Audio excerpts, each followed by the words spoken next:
Nix and the 2-2 Denver Broncos head to Lincoln Financial Field to face Jalen Hurts, Saquon Barkley, and the 4-0 Philadelphia Eagles. Let's start with that because there's such a narrative about Philadelphia. People trying to pick apart what's wrong with this team when all they do is win football games. All they do is find hundreds of different ways to win. It doesn't matter if it looks pretty. You don't have to look pretty to win a Super Bowl. This is football, people. Sometimes it's just about winning ugly, and that's what Philadelphia is able to do. They played a good overall game against Tampa Bay. Should it have been that close? No, they were outplaying them for the majority of that thing. Could they have aired the football out a little bit more and it looked a bit crisper with the way that their execution could be getting the football to their playmakers like A.J. Brown? Absolutely. Do you like the stuff from A.J. Brown tweeting? No, you don't exactly. If you're the Denver Broncos, this entire week, you're telling yourself there's something wrong with Philadelphia. We're going to kick them any single chance that we get. We have to take our opportunities because this team is going to fold. You almost have to come up with some sort of narrative that Denver Broncos have a better culture. It's our culture against their culture to find a way to beat. That's what you have to do coming into these games. I remember as a former athlete, you have to come up with narratives in your own head to be able to motivate yourself when you're going up against an opponent that is the real deal. Now, Denver has a bona fide number one currently in Courtland Sutton. He is back to the way we had seen him in previous years, being his dominant, big-bodied self. And now what I love about Denver is the development of Troy Franklin. He's so close to coming up with big-time plays each and every week. A couple of missed opportunities once again against the Cincinnati Bengals. He's right there, a couple of drops. The execution on the deep ball from Bo, could he have sat back in the pocket, delivered that ball a little bit further down the field? Sure, but Troy Franklin's got to come up with that catch. This is exactly what we saw at Oregon between the two. That's why it's one of the more exciting connections if they can continue to develop, and that's where I'm looking. Philadelphia Eagle fans might not be all that familiar with Troy Franklin. I'm sure they're a lot more aware of guys like movement of Deebo Samuel coming to the Washington Commanders or the fact that the 49ers receiving core and their team's fully depleted. But the Denver Broncos now, this is an offense, if they can play a little bit cleaner, that was frankly one of the more ugly and hard to watch football games. I would say both of them, the Jets, Dolphins, and the Broncos, Bengals, were really hard to sit through and watch.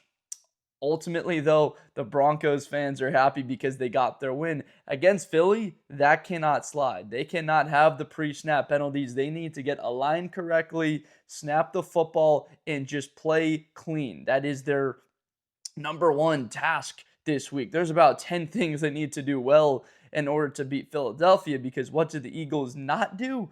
They do not shoot themselves in the foot often. And to beat Philly on the road, you are going to have to take this game from them. That means stopping the run. Now, if you were an Eagle fan going into the season and I told you that Saquon Barkley was barely rushing the football for over 3 yards a carry, and the Eagles' offense is rushing it for 3.5 yards a carry on the year, you'd probably say, is Saquon hurt? Are we 1-3? Like, what happened? Did we have 4 guys on the offensive line go down? No, it's just the matter of the way the Philly offense is not completely in sync, and they're still 4-0. I would almost rather see Philadelphia be 4-0 with those signs, those things that need to get better. There's nothing better to do as a coach than win in an ugly way where you can still coach up your guys, get them very motivated and fired up, and still there's a lot to work on. There's a lot of criticism and things that you can bring in there if you're Nick Sirianni pointing to saying, hey, we are a bad football team right now. We're still better than everyone else in the league, but if we just play well, we're going to find ourselves winning each of these games by double digits, and it seems like we'll be able to stay healthy because that's really the key for Philadelphia. They've had a couple of nagging injuries right now. Jalen Carter trying to get him healthy. Nolan Smith, that was tough to see him. This is a squad that has to stay healthy because if they truly are the best roster in the National Football League. Nobody can go head-to-head and say they have better players on paper, that they're a better team. Football is not played on paper, it's played on grass or unfortunately turf in this case. But the Denver Broncos now, how do we break down the ways that they can attack Philadelphia? We mentioned coming out and you need to stop the run and stop Saquon Barkley automatically. That is the first thing you need to do. The team that's gotten the closest to beating the Eagles this year was the Rams, and they shut down Saquon. Now, Denver as a defense, they are 10th in the league in yards. This is a very good defense, and they are currently second in the league, giving up about 17 points a game. Second in the league in points given up, going up against this Philadelphia offense now that has struggled. What I love about the game plan of putting 7 guys in the box all out to stop the run is manning up A.J. Brown with Pat Surtain, putting your best corner, the best corner in the world, on A.J. Brown, who still is a bona fide number 1 wide receiver. He's still a top 5 wide receiver in all the NFL. There's no ounce of me that thinks that there are 5 better wide receivers in the National Football League. Statistics are important, but you want to break it down. I absolutely say he is. He got the targets. That's what's fascinating about last week against Tampa Bay is he got 8 targets in that game. It's just the location of the football, the plays not being blocked the way that they should have. It really wasn't set up to put him in the best position to succeed. So Denver, you come out and you stop the run. And then as an offense, the Denver Broncos need to continue getting the football to J.K. all day Dobbins. He has been tremendous running the football this year. The balance between him and R.J. Harvey has been spectacular. Harvey's been getting the ball, of course, a little bit less, and Dobbins looks like his former self from a couple of seasons ago. Remember how dynamic this guy is with the football in his hands. The offense has been running through him.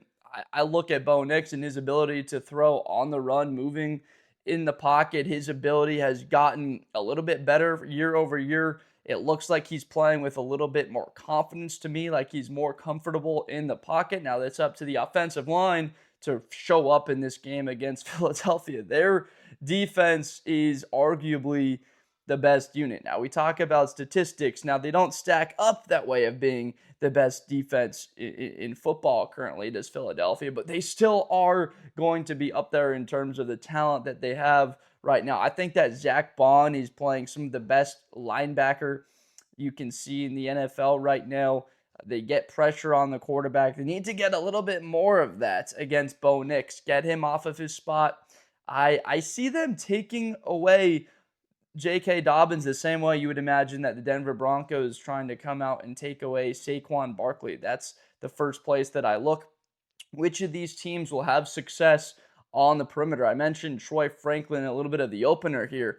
That's a guy that needs to be a really big factor. Get him the ball in space on a couple of screens, on sweeps, because he has that ability with the ball in his hands to break one open. Marvin Mims, he had a really nice game against the Bengals. I know the health of him is a little bit of a concern, but they have all of these weapons, utilizing all of them. You will have to do against Philadelphia that stacks up with so much talent on that side. Now, I found that one of the best ways someone analyzed what the Philadelphia offense looks like and what they are able to do because of the tush push was fantastic by Greg Olsen, saying that they only have first down in 8.5 yards to pick up.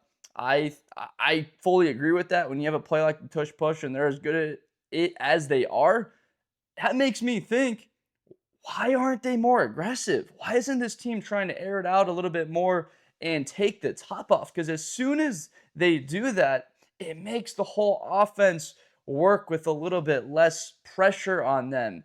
They are able to attack the middle of the field instead of just having A.J. Brown on his one-on-ones. Devonta Smith is as tough of a slot wide receiver as you will find in the league. A guy of his size, that's still, I don't even know if he's 170 pounds. They say he is. I don't know if he is. This guy takes shots. He gets back up. The middle of the field is there, and as soon as you do take those shots, what happens? The defense has to respect that. They start backing up, and you'll be able to find yourself trying to run the football with a little bit more success. That's exactly what I see.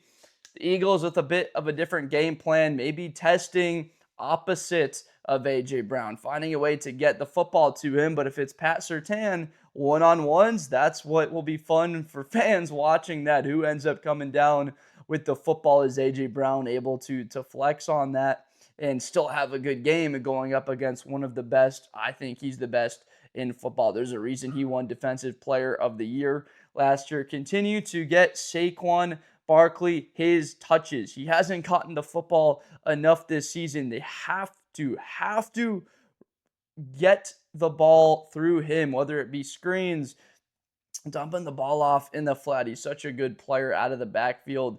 He's gotten less than 80 carries so far on the season. I think it's a bit of a miscoaching opportunity if you don't get him the football 20 times on the ground every game. And that sort of comes from the ability where you can attack, and then that opens up the run game. Now, I think the Eagles win this game. I'm confident that they stack up. It's at home, which is to their advantage. I believe it is a close game, though. I've got the Eagles winning this one 24-20. They find a way to capitalize on their opportunities when you have a play like the tush push on third or fourth and short in the red zone. It is critical to capitalize in the red zone to be able to score. The Denver Broncos have a good football team right now. You could say it's maybe even a must-win for them, the way the Chiefs looked last week against Baltimore and the week before against New York. And the Chargers, you already lost to them, so they're 3-1, and they've got the win against you. You're trying to keep pace in the AFC West, so a loss would drop you back to 2-3. So this is a huge one for the Denver Broncos. If they're able to pull it off,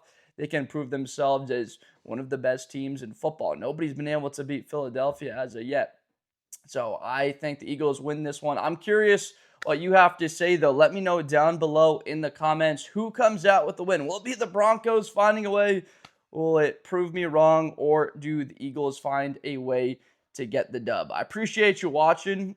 I make football videos every day, college and NFL content. I appreciate you so much. And if you enjoyed, please subscribe for more. And I will see you next time. Thank you. Best player in college football. That Georgia and Ohio State game, New Year's Eve, is going to be a classic. Josh Blunder. Hi, everybody. I'm Josh Blunder. To the 40, 35, 30. Espinosa to the 20.